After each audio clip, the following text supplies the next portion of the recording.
Hello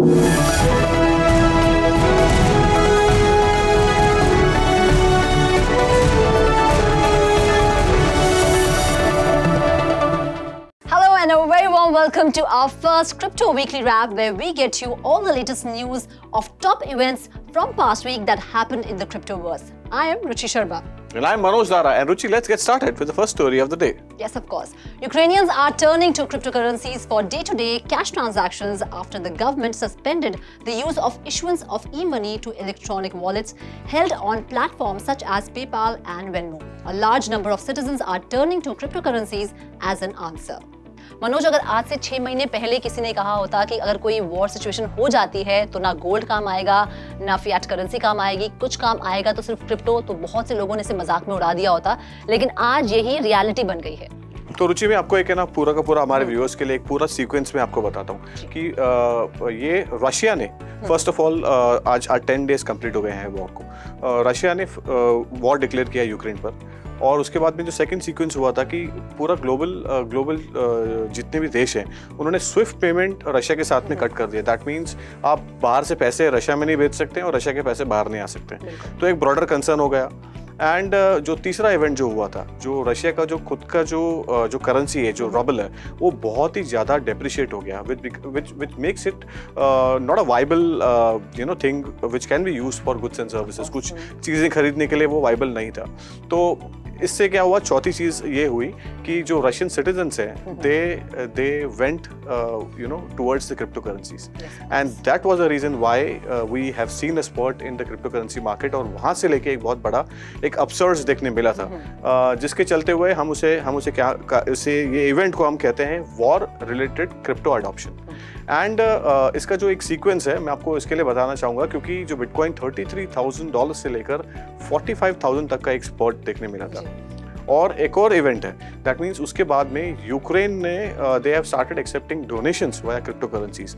cause ये तो आपने देख लिया कि आपकी करेंसी कुछ नहीं काम करेगी, गोल्ड कुछ नहीं काम आएगा, सोना चांदी कुछ काम नहीं आएगा, काम आया तो सिर्फ क्रिप्टो करेंसीज। और दुनिया ने ये देख लिया कि वॉर जैसी सिचुएशन में, इतने टफ सिचुएशन में, कि आपको सिर्फ और सिर्फ क्रिप्टो करेंसी काम आ रही है। पोल्का डॉट ने लगभग बहुत ज़्यादा एक बड़ा डोनेशन यूक्रेनियन गवर्नमेंट को दिया था, और वहाँ पे लेके एक सपोर्ट उन्होंने दिखाया था। बाइनेंस ने एक $10 मिलियन का एक फंड जो है यूक्रेन को किया था। दैट मीन्स क्रिप्टो और क्रिप्टो रिलेटेड अडॉप्शन वॉर की वजह से बहुत ज़्यादा देखने मिला है, और ये पूरी दुनिया ने देख लिया है कि यहाँ पर कितना ज़्यादा क्रिप्टो करेंसी फायदेमंद है।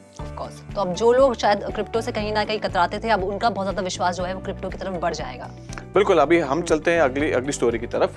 Russian president Vladimir Putin has raised the spectre of the use of nuclear weapons on Sunday, putting the country's nuclear deterrent forces on high alert after the US and its allies moved to block the Russian with a ban to access SWIFT, a messaging and settlement network that connects lenders around the world.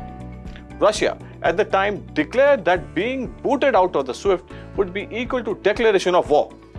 Russia is now feeling the might of the US and its allies. जैसे हमने बताया कि एक broader concern Swift को लेकर था, हमने पूरा सीक्वेंस हमारे व्यूअर्स के लेके बताया था। This is the concern that happens. War, आप बैटल में आप कुछ भी आप कर सकते हो, लेकिन बाकी के जो देश हैं उनके साथ में आप you will face the repercussions and you will face retaliation as well. So moving on, Binance, the world's largest cryptocurrency exchange by trading volume, announced that it would donate $10 million to Ukraine. The donations are to help the ongoing humanitarian crisis in the country. तो बहुत ज़्यादा जो donations हैं फिलहाल Ukraine को cryptos में मिल रहे हैं। इनफैक्ट आपको जानकर शायद हैरानी होगी कि अब तक $54 मिलियन के बिटकॉइंस जो हैं वो अब तक यूक्रेन को मिल चुके हैं as donation to fight this war against Russia. So this is what जैसे हमने बताया कि यहाँ पर एडॉप्शन बहुत ज़्यादा क्रिप्टो करेंसीज की तरफ बढ़ गया है। हमारी अगली स्टोरी की तरफ चलते हैं। मिस्टर इलॉन मस्क जो न्यूज़ में हमेशा रहते ही हैं। So tech billionaire Elon Musk has agreed to rescue Ukraine's internet after the country's vice prime minister has reached out to him via Twitter. A few hours after Fedor's tweet, Musk replied saying Starlink is now active on Ukraine and that he was sending more terminals needed to use the service. तो ये तो हमेशा कुछ ना कुछ करके कहीं ना कहीं से वो अपनी तरफ से he will be, you cannot miss out Mr. Musk. तो एक्चुअली हुआ क्या था, जब रशिया ने इन्वेड किया यूक्रेन को, तो स्पेशली जो सर्दर्न पार्ट और जो ईस्टर्न पार्ट था यूक्रेन का, वो बहुत ज़्यादा इम्पैक्ट उस पर पड़ा, स्पेशली उसके इंटरनेट पर. Internet went down to almost 20%. Then तब जाके जो वाइस प्रेसिडेंट हैं यूक्रेन के, उन्होंने इलॉन मस्क को ट्विटर पर अप्रोच किया, एंड थैंक्स टू इलॉन कि उन्होंने एक्चुअली विद स्टारलिंक हेल्प किया. तो आगे बढ़ते हैं. Tech Mahindra Limited has forayed into the metaverse with the launch of Tech Mverse. Tech Mahindra plans to transform customer experience by using artificial intelligence, blockchain, 5G, augmented reality, virtual reality and quantum computing to build businesses to business use cases across sectors. तो सिर्फ take Mahindra ही नहीं, यहाँ पर in fact दो और बड़ी IT companies हैं जैसे कि इन्फोसिस एंड टीसीएस, जो अब मेटावर्स की तरफ बढ़ रही हैं, and I think it's a very very positive move. Trust me Ruchi, I have seen this companies from decades now. So वो जो भी करते हैं वो बड़े स्केल पे करते हैं और मेगा स्केल पे करते हैं, और इनका इतना बड़ा इनिशिएटिव होता है कि पैन इंडिया लेवल पर तो आप छोड़ो, ग्लोबल लेवल पर भी ये बहुत ज्यादा मशहूर है. So let's focus on our next story is Baahubali mega star Prabhas and Pooja Hegde starrer Radhe Shyam becomes the first movie in the world to offer people the chance to create their own avatars in the metaverse. Radhe Shyam is touted to be an intense love story in the Europe in 1970s. The film will see a grand release on March 11. It seems the Indian film industry is embracing the magic of metaverse. Recently, Akshay Kumar and Tiger Shroff in Bade Miyan Chote Miyan became India's first ever film to be announced in metaverse by launching its trailer in the virtual space owned by Pooja Entertainment called Poojaverse. तो ये हमारे जैकी भागनानी साहब जो है वो बहुत ज्यादा news में रह रहे हैं. आपको क्या ख्याल है, क्योंकि you have been widely tracking this sector for long. मैं वही सोच रही थी कि सिनेमा ऑलरेडी अपने आप में बहुत ही क्रिएटिव फील्ड है, मेटावर्स उस क्रिएटिविटी को एक अलग लेवल पर ले जाता है, तो ये जो कोलैबोरेशन है वो बहुत अच्छा है और बहुत मजेदार है. और क्योंकि मेटावर्स के साथ साथ जो वर्चुअल गेमिंग है उसमें हम बहुत बड़ा स्पाइक देख ही रहे हैं, तो I think people will really enjoy this अवतार का जो एक नया एक मैं कहूंगी एक नई लहर जो let's see, as only time will tell, how metaverse and film will jam together. Actually. So Vodafone, a global telecom major, has launched a blockchain-backed Economy of Things platform that authorizes connected devices to perform secure automated transactions on a customer's behalf. For example, it allows electric vehicles to transact directly with charging points and many other devices to trade securely.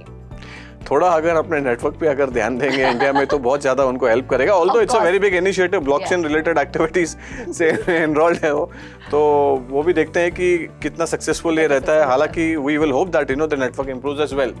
So our next story is Spanish soccer club FC Barcelona is working on launching an NFT collection and is seeking to engage with fans in the metaverse. Currently dubbed with Barca Metaverse, club president John Laporta received that Barca is planning to launch its own cryptocurrency. However, he hasn't shared any specific details about the soccer club NFT and metaverse project. So ये बहुत सारा developments हम देखने मिल रहा है. In fact हर दिन रुचि कुछ ना कुछ metaverse related, NFT related, clubs related, GameFi related activities हो रही है. And we have to see that fan adoption को लेकर, cause fans are really crazy. I know that I've been fans of many this thing, and we will not discuss on this forum as well. But fans would definitely love to have a hand of some game fee tokens that have voting rights as well. And they are so mad कि clubs के decisions में वो engage होना चाहते हैं, and this is how these things are picking up. तो आगे बढ़ते हैं और फिलहाल इलेक्ट्रिक कैपिटल की बात अगर करें तो Electric Capital, a Bay Area crypto venture investment firm, has announced a combined $1 billion raise for the creation of 2 new funds, a $400 million venture fund and a $600 million token fund. काफी बड़े-बड़े numbers की बात यहाँ हो रही है.